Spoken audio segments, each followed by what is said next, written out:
Добар ден и добродојавте во седмата епизода од третата сезона на YouScared. Денес ќе обработуваме многу бизарен случај. Верувате, снимката од лифтот што се вклучува во овој случај е толку бизарна што тогаш не може да спием. Да, морам да признам дека овој случај е еден од првите неразјаснети случаи што ги читав и ја гледав снимката и беше многу страшно, можам да речам, па зашто веднаш да не влеземе во случајот. На 26 јануари 2013 година 21 годишната Елиза Лам, канадска туристка, се пријавила во хотелот Stay on Main, претходно познат како хотелот Сесил, во Лос Анџелес, Калифорнија. На 19 февруари нејзиното голо тело беше откриено во резервоар за вода, висок 2,40 м и широк 1,50 м, кој што се наоѓаше на покривот од хотелот.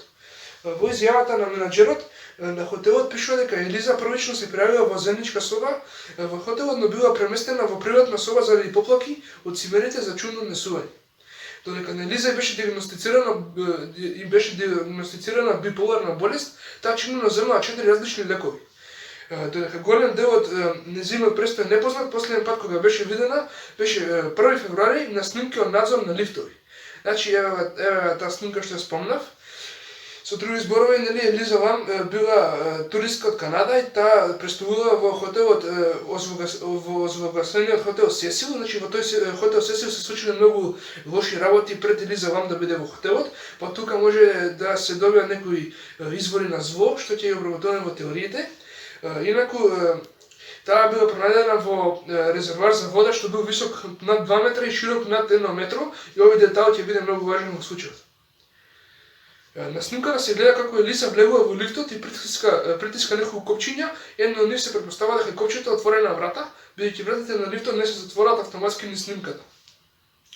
На снимката се гледа како Елиза влегува и излегува, гледа наоколу дали доаѓаат луѓе, се крие ваговот, излегува од лифтот, мафта со рацете на многу чуден начин и покажува кога да зборува со некого, но колку што се гледа на снимката никој нема околу неа. Не е познато како Елиза стигнала до покривот. Според надлежните во хотелот, таа или ќе морала да излезе од прозорецот и да се искачи по пачето за бегство од пожар, или да се искачи низ зградата и да помине низ заклучена врата на таванот, поставена со аларм. Значи ова е многу бизарен факт.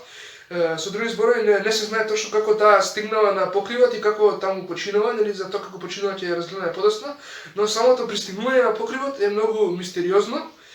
Со други зборови, заклучена врата била на таванот и плюс имала аларм. Значи, била заклучена, имала аларм и затоа е, како да кажам, не можам да објаснам како таа стигнала до таму. Откако ќе стигне до покривот, ќе требаше да се искачи по скала од 5 метри, да го отвори капак од 20 кг и да влезе во резервоарот и да го затвори капакот за неа. Исто така, не е познато дали нејзината облека била соблечена во резервоарот или била претходно соблечена и едноставно оставена во резервоарот. Гостите на хотелот се пожалија дека притисокот на водата е низок и дека водата чешмат има смешен вкус, што го натера персоналот да го разгледа изворот на проблемот во резервоарите за вода. Еден брачен пар по нејзината смрт пријавил дека водата ќе излегува црна пред да се нормализира и дека има лош вкус, но мислеа дека оваа појава е нормална за Лос Анџелес.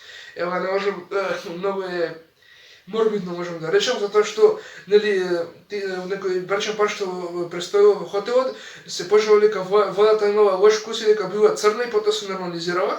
Значи тоа било заради мртвото тело на Елиза Лам што седела во резервоарот со вода и не можам да сватам како се почувствувале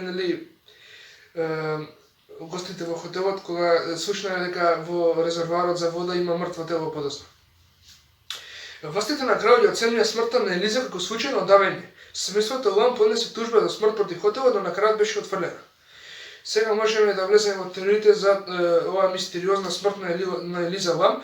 Овие теории се многу кратки. Исто така морам да кажам дека таа била проведена гола во резервоарот за вода, што значи дека или таа се пресоблеква пред да влезе во резервоарот или па внатре некако се пресоблекува и се удавила, што нема смисла по мене. Ако сакува се самоубие, по моје мислење едноставно би се фрлила од прозорците од хотелот, затоа што хотелот бил многу висок како што знам.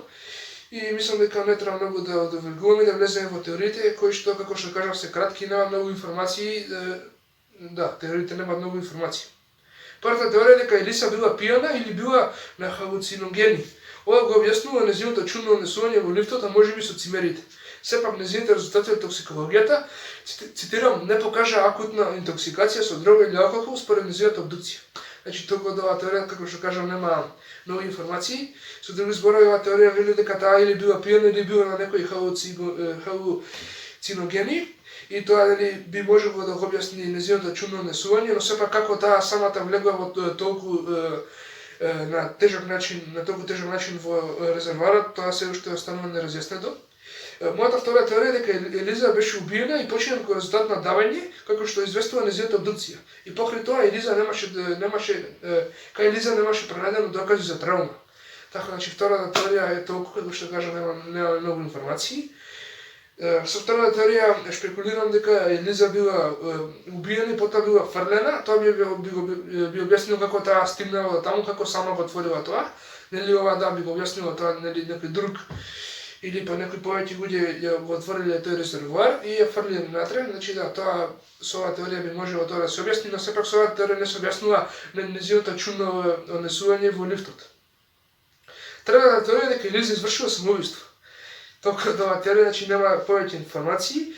Елиза нема докази дека Елиза извршила самоубиство и мислам дека оваа теорија е најслаба затоа што, како што кажам, таа требало све тоа да го направи сама и само да се удави да се фрли во резервоарот со вода и таму да се удави, но сепак не знам зашто би се совлекла гола пред да го направи тоа, а исто така и ако сака да се самоубие, како што реков, би можела да скокне од прозорите и така да се самоубие веќе кога тоа е било на памет. Четвртата теорија е дека Елиза комуницираше со духови, но веројатно беше доведена да се самоубие. Нејзиното чудно однесување и гестови во лифтот може да се објаснат со разговор со дух. Некои корисници на интернет веруваат дека таа комуницирала со духот на сирискиот убица Ричард Рамирес или познат како Ноќниот демнач, кој представува во хотелот Сесил од 1984 до 1985 година.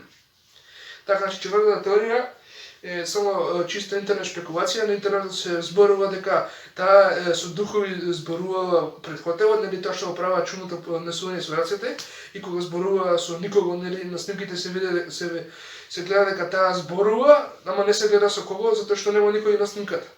Значи интернетот вели дека таа всушност зборува со духот на сирискиот убиец Ричард Рамирес. Ако не знаете, Ричард Рамирес е сириски убиец кој што убил во 80-тите. Тој главно нападил во ноќи, затоа се вика Ноќниот демнач. И толку и од оваа теорија и од целиот случај, значи како што кажав, во теориите нема многу информации, затоа што се е чиста шпекулација и нема некои конкретни докази.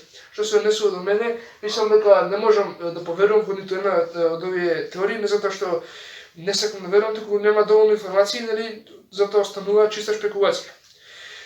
Инаку линкот од видеото во лифтот на Елиза Лам ќе ви го оставам во дескрипција, ќе можете да го погледнете. Исто така фоловнете на Инстаграм и на Фејсбук, следете ме за нови информации и можам да кажам пријатно и се гледаме во последната епизода од I Just Scared.